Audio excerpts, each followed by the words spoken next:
So to make the glaze, very similar to some of our other glazes, we're going to heat some cream with some corn syrup. The corn syrup is going to give that glaze that really, really shiny look. And you just want to whisk it together over medium heat. This is going to come to get boiled really quickly, as all of our cream usually does. You're going to look for the same method of when is this ready. It's ready when the cream starts to bead around the outer edges of the pan. We've already added our chocolate to a bowl. Again, same method as before. You want to chop this into as small pieces as possible. The smaller the chocolate pieces, the easier it is to melt. Okay, you can sort of see the slow beating around the edges here. We just want to make sure it's even all the way around. You might have to move your pan over the flame while you do so.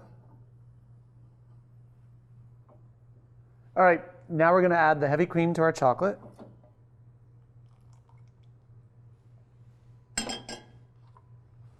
And make sure all of the chocolate gets covered by the warm, or actually really warm cream. Let this sit for about 1 minute. You really want that heavy cream to kind of melt the chocolate before you have to start stirring it.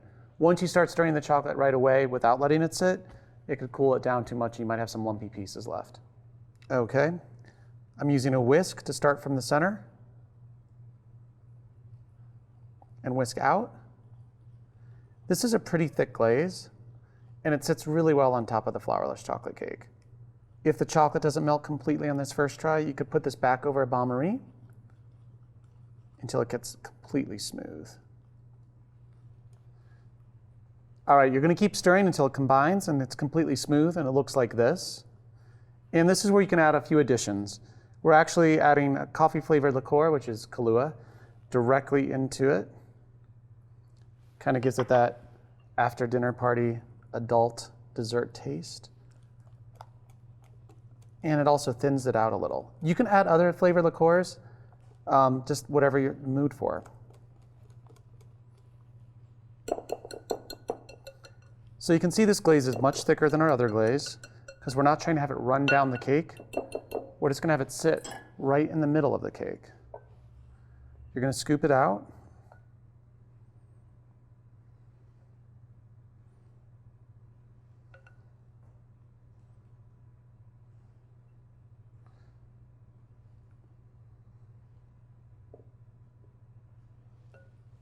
Use your offset spatula and kind of use the crater as your border.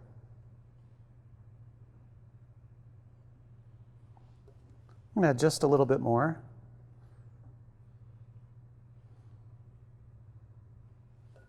And one more little scoop, because we have a lot of this left over. If you wanted to, you could cover this entire cake in chocolate, but I kind of like the way this design looks.